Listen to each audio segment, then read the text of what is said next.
Sanatana Gopijana Smaita Vrinavana Manoharam Shri Guranga Shri Vaita Chandra Radha Sivasi Gaura Bhaktivinoda Hare Krishna Krishna Krishna Hare Hare Hare Rama Jai Jai Shri Radhe.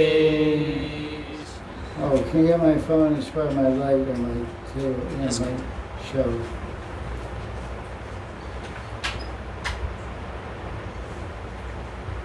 So today is Sunday Satsang, July 26, 2026, and we're discussing Bhakti Sandarbha, and today we're going to have a special discussion on types of bhakti. We're on page 31, if anyone's interested. This is on page 2. Oh, wait a minute, I'm on a different book. I'm part 2, excuse me. They have special class today. Sorry for that. It's going to change you guys up. See, I got a question that I'll read to you. If I can find it. Here it is.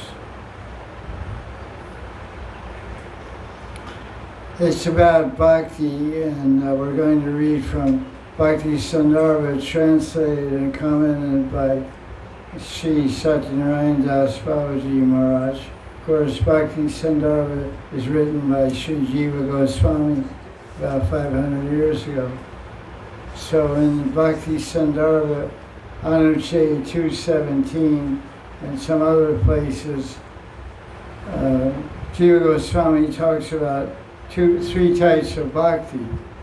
Swarup Siddha Bhakti, which means basically hearing and chanting about Krishna to please Krishna with a favorable mentality, means pure bhakti. And there's something called Arupa Siddha Bhakti, which is you do something and offer it to Krishna or think about Krishna while you're doing it.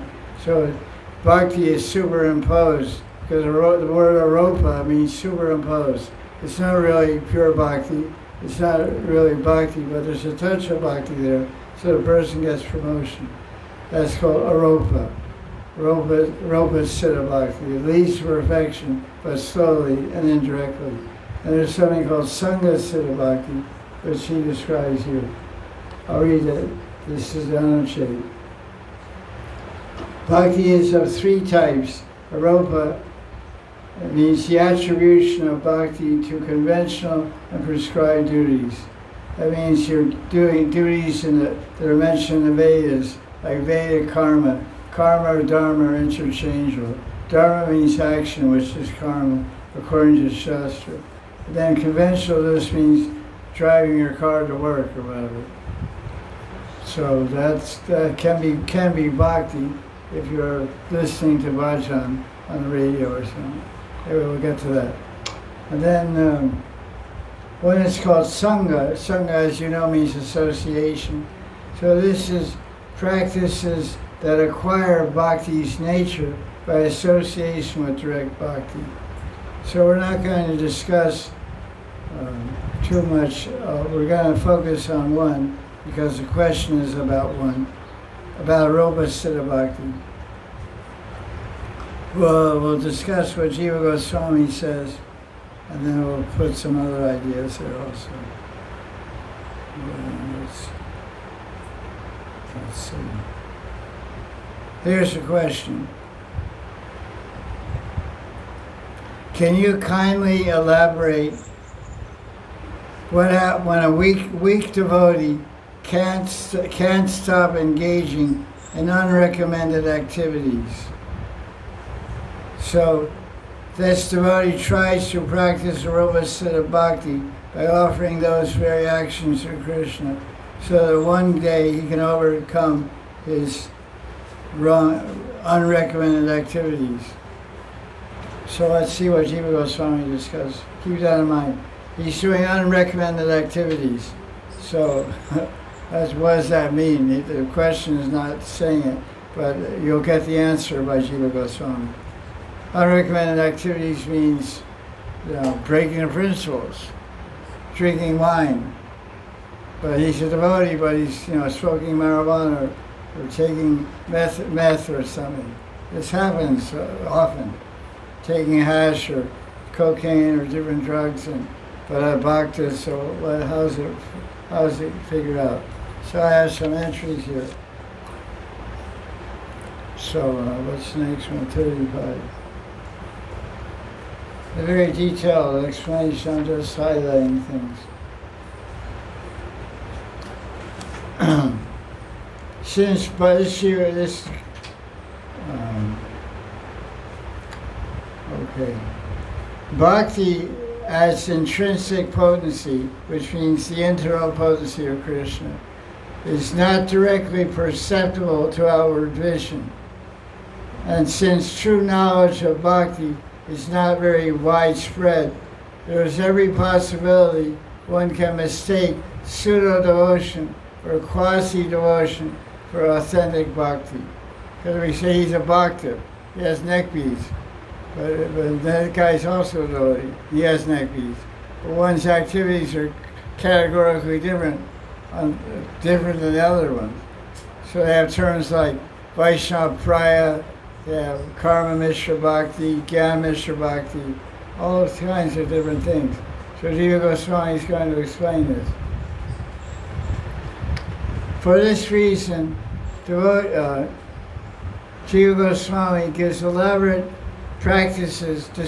elaborate practices that might resemble bhakti, but are not bhakti in their essential nature. What's the definition of bhakti? It's action done to please Krishna with a favorable mind.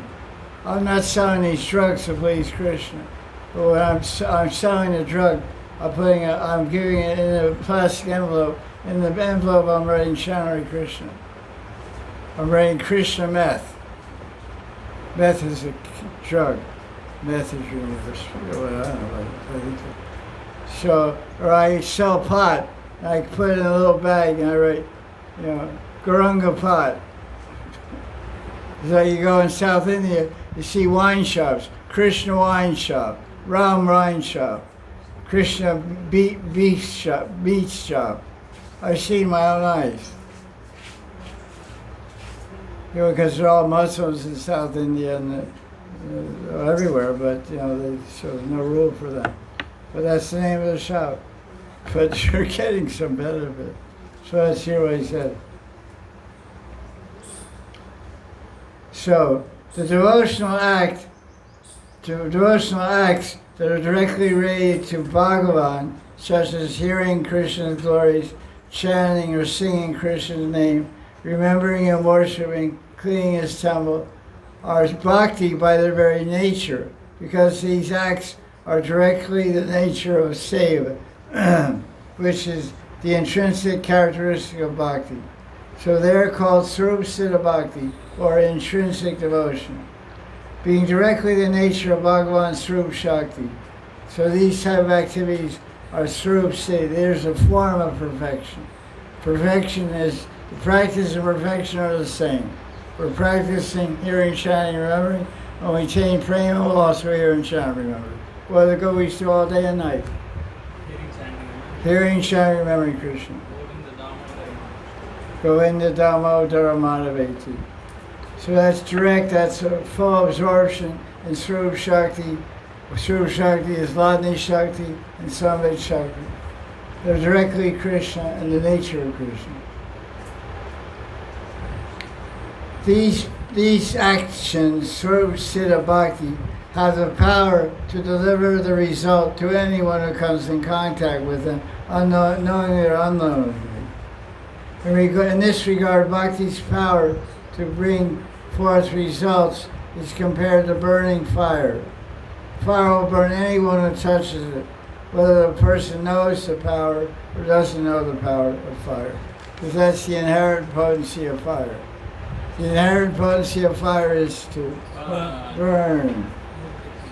So the inherent potency of bhakti is to create love for God. It goes on.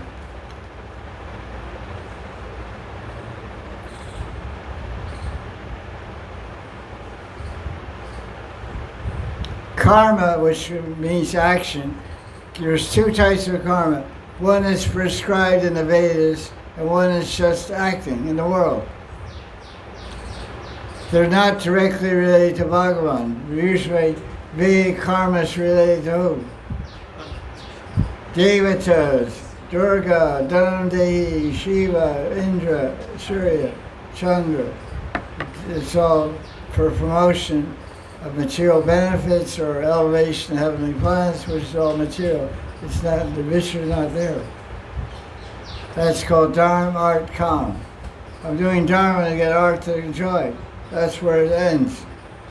No one gets too much interest in moksha. So these are devoid of bhakti by their very fundamental nature, because no one's doing it to please Bhagavan. They're doing it to please me, themselves. They're not even thinking about Bhagavan.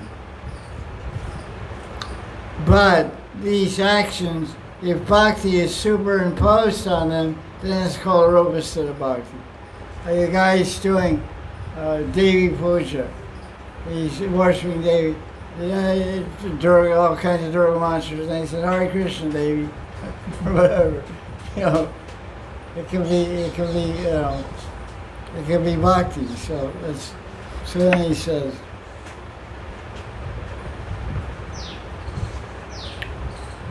okay, I see another entry here.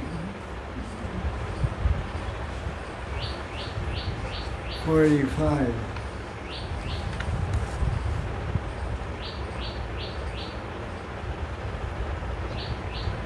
The offering of karma impelled by one's nature, svabha, there are certain actions that are considered unwholesome. That's what this question is about. Unwholesome. Douche karma. Bad, you're doing bad stuff. So this is what Jiva Goswami is saying in Anucheda number 217 of Bhakti Sandarbha.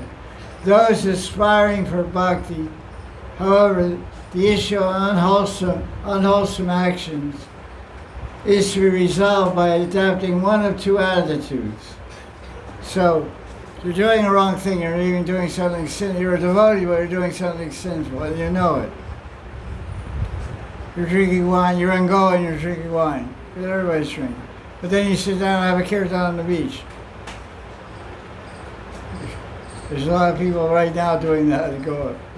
Neck beads, tilak, and they drink wine and smoke pot. They sit on the beach at sunset, have sunset kirtan. What's the way? They're from down the street. I've seen pictures on the net. I can't even tell the names. Okay, so if they're listening, listen. So how do you counteract this unwholesome actions? How do you resolve these? What kind of attitudes you? So you can see what's important. It's like we say when someone is serving food to someone. It's not what you do that counts, it's how you do what you do. So the how is attitude. Attitude. Like what binds one is attachment, and you do the same thing without attachment, you're not bound. That's what Bhagavad Gita teaches. The art of action, art of work.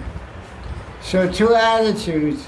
First, the devotee may express repentance. Look, Krishna, I don't want to work. I just want to sit in Goa and ride the waves, drink the wine, chant the Hare Krishna mantra. But I have to get money, so I'm dealing in cocaine. I'm dealing in marijuana. I know it's wrong, so I'm repenting. But I want to stay here because I like the spiritual vibration. And I'm doing all spiritual activities. But some things are unwholesome. To maintain my life here, I don't want to work. I'm a lazy guy. I want to spend all my time chanting or surfing or reading Bhagavatam. But I have to have money, so I make quick money. Drugs, you make a lot of money with, of course, it's illegal. You get arrested, go to jail, get on a blacklist, get kicked out of India. But that's the risk you take. So, but if I have attitude, I should pray like this. Oh, my most merciful Krishna, Please be compassionate towards me. I'm a fallen devotee drug dealer. I'm a fallen devotee pimp. It can be. See, please be compassionate, seeing my distress due to my unlawful desires. That's one attitude. Other attitude, one may pray with the following intention. Intention means sankalpa. Sankalpa means statement of purpose. Here's a prayer, quote, let whatever ordinary attachment I have to wholesome or unwholesome deeds be fully and exclusively directed instead towards Bhagavan. So Krishna, now I'm selling drugs. It's unwholesome, but I'm selling. So let my attachment to selling drugs be shifted to Bhagavan, and I sell Bhagavad Gita. I walk up and down the beach and sell Bhagavad Gita and get $10 a book. In 1975, there were 6 rupees to the dollar. Okay, 6 rupees equals $1 US. I was selling books in the airport in LA, collecting $1,000 a week. So how much would that be now? The $1 is 90 rupees. 80,000 rupees. 80,000, 90,000. So by today's standard, that means I'd be collecting 80,000 rupees a week. So you can live pretty nice to go on that. Or anywhere for that matter. So you just stop selling pot and sell Bhagavad Gita. Let whatever ordinary attachment I have to unwholesome deeds be fully and exclusively directed towards Bhagavan. They quote some verses from Vishnu Purana. It's worth that. It gets better also. Jiva Goswami is spot on. Really interesting answer to give. 45. Those, however, this is commentary on a verse from 11th canto, 3rd chapter, verse 46. Jiva Goswami gives his commentary. 11:3:46. Those, however, who are filled with material desires should by all means offer all their unwholesome deeds to Krishna. Here's a footnote to that. Those who are impelled by material desire and not by dharma, then such individuals have no choice but to offer even their unwholesome deeds to Bhagavan. Otherwise, they will remain altogether bereft of the possibility of connection or actions to Bhagavan. Thus, that's that. Offering even all worldly actions, whether wholesome or unwholesome, is especially relevant for the people of modern age who no longer follow Vedic karma.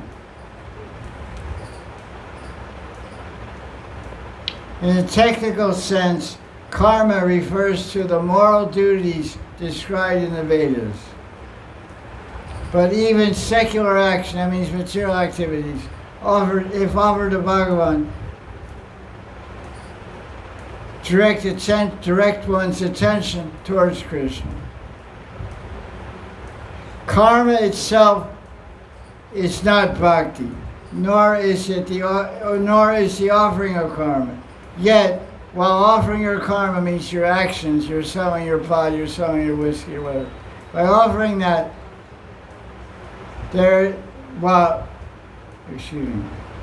karma, bhakti is not an offering. Bhakti is not offering of karma. But, yet while offering your karma to Bhagavan, there is an awareness of Bhagavan. It's not bhakti, but you're thinking of Krishna. There's awareness, you're thinking. It's not a lima bhakti, you're not showing Krishna. It's not smarana either. One cannot offer without thinking of Bhagavan. This reflection on Krishna is an aspect of the karma act that involves bhakti. because bhakti in this form is superimposed onto the offering of action, is called Arupa Siddha Bhakti. There's more. It shows you, well, I'm going to wrap all this up, make a summary of my own words. A person who is rooted in material desire and aspiring to enjoy the fruits of action should offer all the karma, wholesome or unwholesome, to Bhagavan. So what's the verse in Gita that talks about this? 920, what is that, 927 or what? Look it up. Yes, 825. Maybe you're right. Look it up. Yat Kuroshi Ashnasi, Yat Shuroshi Jadasi, Yat Sapasyasi Gavantiya, Sat Kurushva Madarpana. Whatever you do, whatever damn thing you do, whatever you eat, whatever selling drugs, think of me, offer it to me. Okay, I can tell you, this verse was preached in 1966 by Prabhupada. He was teaching Gita in New York City, Greenwich Village. And the hippies were coming, because they were coming to the classes at night, Gita class for the night. They were coming to the temple, they would buy some new blue jeans. They would come in and put it in front of the temple and bow down and offer their blue jeans. They would come in and offer their pot. They weren't devotees, they were outsiders. They got the idea everything should be offered to Krishna. So that was the Rupa Siddha Bhakti. It's Rupa Siddha Bhakti. So a devotee who's in Maya, he's doing a Rupa Siddha Bhakti. If he has some awareness or some repentant attitude or some thinking of Krishna. Okay, Krishna.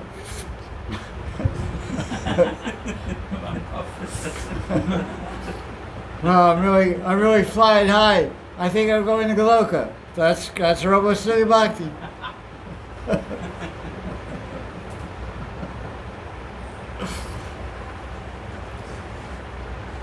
Because in Vrindavan, you can live in a temple. I lived in Radha Damodar temple for 3 years. They had a tray in front of them. There's a donation box, and next on top of the donation box, there's a tray, like a baking tray for cookies. And all the widows and poor babas and stuff come in and put 1 carrot,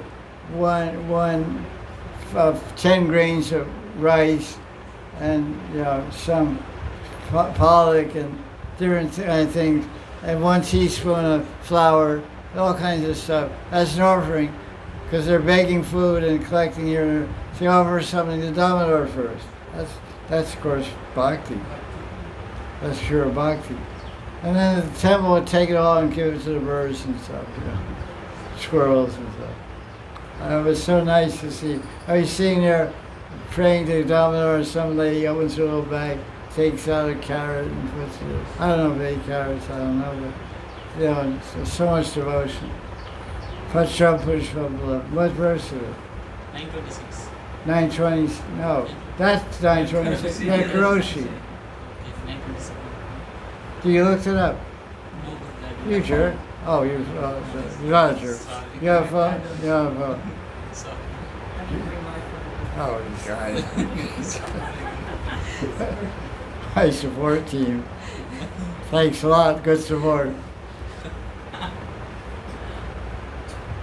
Okay.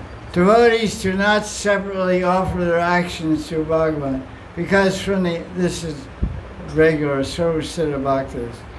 They don't offer their actions separately to Bhagavan, because from the very beginning they offer themselves to Bhagavan. Man, Tan, Dan, Krishna Samarpan. Arpan means I worship, I offer Krishna my body, my words, my everything. They offer their very selves. That's what that verse says, Atma Sama. Yeah, Dikshakali Atmas. Yeah, Dikshakali Bhaktakare Atma Samarpan. This is spoken in Antulita Chaitanya Charitamrita, chapter number 4, verse 192 through 193. Mahaprabhu is describing Diksha. He said at the time of Diksha, the disciple offers his very self. Atma Samarpan. Arpan means offer offer my complete Atma. So that's why from the beginning of Bhakti, we offer our Atma to Krishna. As a consequence of this baseline foundational surrender, the self's functional capacities include cognition, will, and action are automatically offered. So when you're a devotee, when you're a properly devotee, following the teachings of Guru, following the Four Regular Principles, every single thing you're doing, thinking, speaking, doing is pure bhakti. Brushing your teeth, shampooing your hair, taking a bath, sleeping, eating, cooking, baking food, parikramana, everything is bhakti. Every action, every will, every cognition, every action is automatically offered. Devotees should adopt the identity of being Krishna Das, Krishna Dasi, and then all their actions should be directed towards Krishna's pleasure, which they are. The devotee's prayer while performing all these actions should only be this: "Oh Krishna, please bless me with a Khanda Bhakti, unbroken remembrance of you, and unbroken seva. Love is forever." So I think there's some other things here. I have a couple entries more before I give a summary of the whole thing. The nature of bhakti, that it never goes in vain. Since bhakti is indirectly involved in the offering of action or karma, such offering always bears fruit. This is the meaning of Rupa Siddha Bhakti. Even secular, which means material action without any, not a Rupa Bhakti, or Vedic action is devoid of Bhakti on its own. But when Bhakti is superimposed on the action by offering it to Bhagavan, the implied sense is that Rupa Siddha Bhakti is so beneficial, how much more pure Bhakti must be beneficial. I think there's one more thing. It's mentioned, the index is there on volume 2. I looked up Bhakti and Rupa and I got all these pages. That's how I do it. Bhakti is the Antaranga Shakti of Krishna. What does that mean? Swarup Shakti. Personal energy of Krishna, internal energy, which is Samvit Shakti, Ladni Shakti, and Sandhini Shakti. So Bhakti is two Shaktis: Samvit, knowledge, awareness, cognition, and Ladni, love, bliss, Seva. Seva is please. Don't you guys forget. Especially one mantra now. Ashram clean. It is an eternally existing potency. Bhakti is not generated as a result of some action. So how can karma, which is action, create bhakti? The answer is, it is not that karma creates bhakti, but the action of offering the act to Krishna, the arpan. Offering itself, the arpan, is an act of sadhana bhakti. And this will culminate in Rupa Siddha Bhakti. So Rupa Siddha Bhakti, now you're selling marijuana in Goa. If you heard the class, next week you'll start selling Bhagavad Gita. Make 80,000 rupees a week. That's quite a lot of Bhagavad Gitas.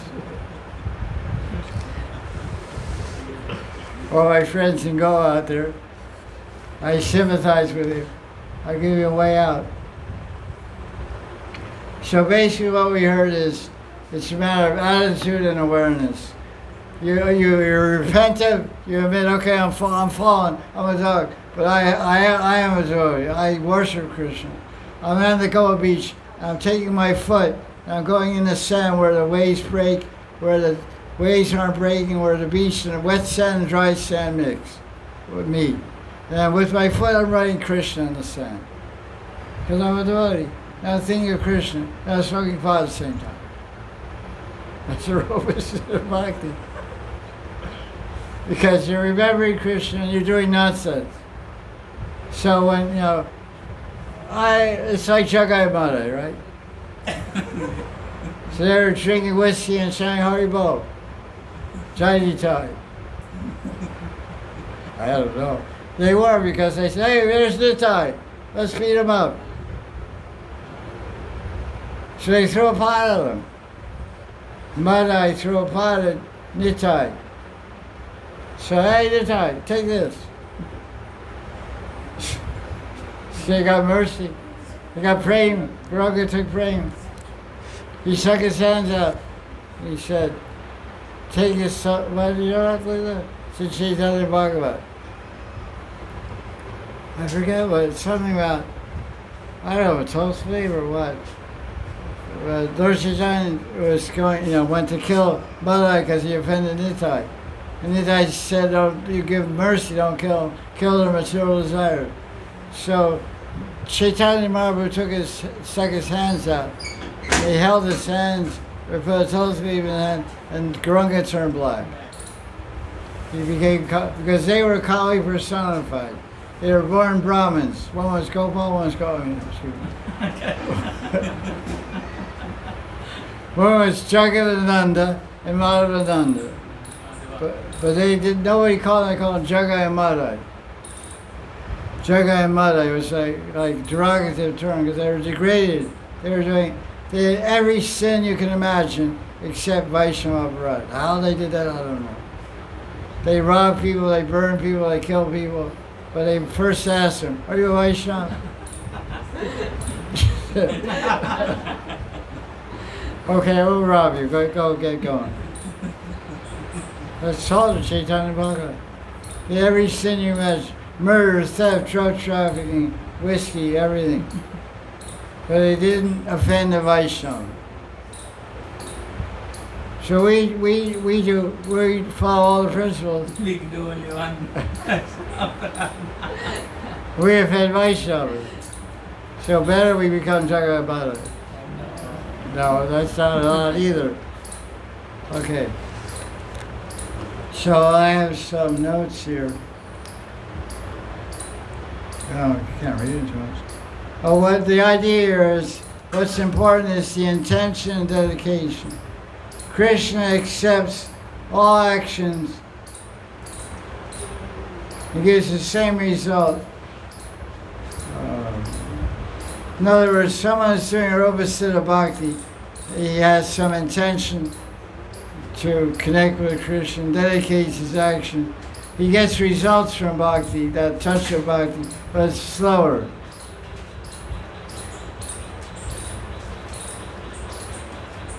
Jiva Goswami has a phrase, he says, Tat Tat Karya Dwara Bhakti. Such actions open the door to the pure devotion.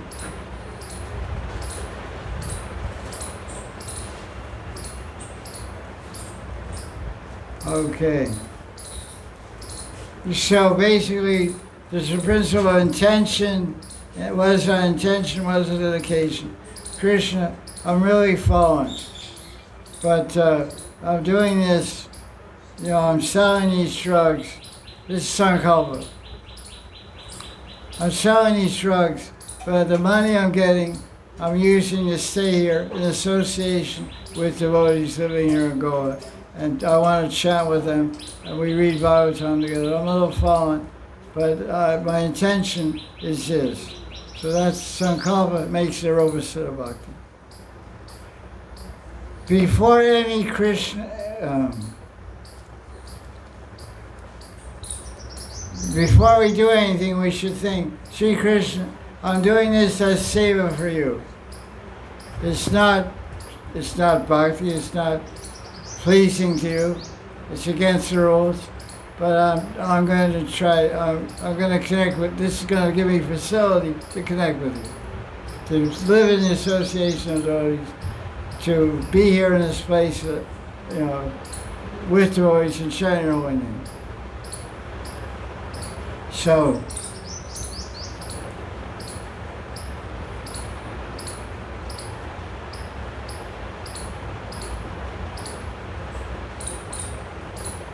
So how does one get out of the idea, transcend the fallen condition of this thing here, this question said? I'm a weak devotee. I can't stop engaging in unrecommended, unwholesome activities. So I'm trying to do Rupa Siddha Bhakti by offering. So one day I can overcome it. So the fact is, one day you will overcome it. So there's 5 principles involved in overcoming it. Sankalpa, Smaran, Seva, Arpan, and Sangha. So I already mentioned Sankalpa. Before you do anything, say this. Sri Krishna, I'm doing this as seva for you. And Bhagavad Gita chapter 9 verse 27. And Smara means remember Krishna while you're acting. Like Jagamata, Jani Jai, go, go, go, go, go, go, go, go. Drinking wine and saying, remembering, Smaran, remembering Krishna while you're acting. While you work, you're working. It's not bhakti, you're just working. You're driving a car, you're driving a truck. A lot of devotees drive a truck. You're chanting Hare Krishna while you're driving a truck. That's Rupa Siddha Bhakti. Because driving a truck is not pleasing to Krishna. The third thing is about seva bhav.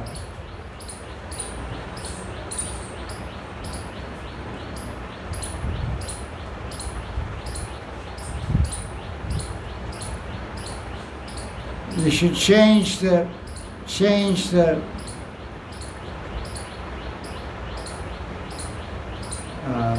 thinking from I'm doing this for my enjoyment to I'm doing this for Krishna's pleasure. Like some people in Vrindavan, they take bhang. They call it Balaram Prasad. All the Pandits in Gokul, well not Gokul, what they call Dauchi, where's the Dauchi? Mahavan. Mahavan is a big Dauchi temple of Balaram. And also in Govardhan Jyotipur, in many places, there's a big stone, and a big flat stone and a round stone, like a mortar and pestle. And they're always grinding marijuana leaves and marijuana seeds together, with raisins, with saffron, with almonds in winter and different things. They make bhang, make little balls, like sweet balls. And they get high that way. They offer it to Balaram. Dauji Maharaj ki jai. So that's intoxication.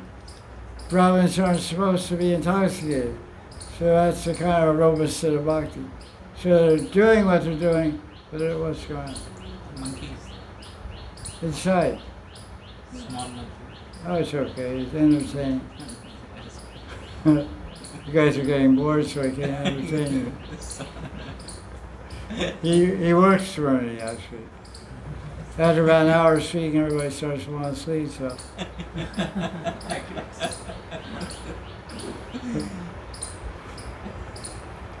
So seva bhav.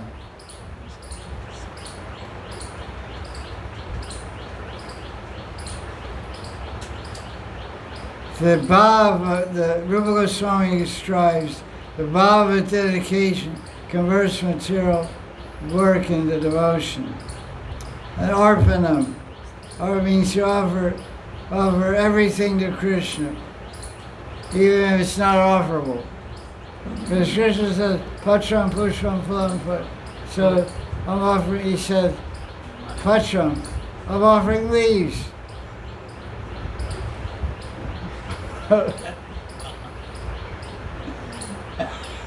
It's not lettuce, it's marijuana. But Krishna said, offer leaves. I'm offering leaves, what's the problem? And verse 5, look at, you don't have it. Bhagavad Gita, chapter 5, verse 10. Anyway. And Sangha means, I can't read my notes, so end of the page was late at night. It was on the bottom of the page, nothing supported my hand, I was writing on it. Sangha. I was writing. sleeping toes. You know, when you're writing, sometimes you fall asleep, pen goes like this. The whole thing, you write your homework, the pen goes, hey, what's that? Anyway, Sangha means, Sangha, mind, I know, always try to keep Krishna in your mind. Always keep association of Krishna in your mind, and eventually you'll get it back on track. Because the idea is that bhakti in any form has great power. So Rupa Siddha Bhakti is not desirable, but it gives a chance for people that veer from the platform of true Siddha Bhakti and pure devotional service to still make it. They won't become competitive. It's Brahmanyadaya karmani samyam chitva. Oh yeah, that's verse. What's the translation? He who, giving up attachment, offers his actions to Krishna is not contaminated by sin in those actions. Just as lotus leaf is not touched by water. Padma Patra mein Ram. Yeah. 510 Gita also explains the concept of offering everything to Krishna. And eventually you get pure. That's all I want to say about that. So that's the end of this class, and we'll have the Sunday session. I think I'll take some water also. Just turn these guys off, that's changing. New file. This thing's really good.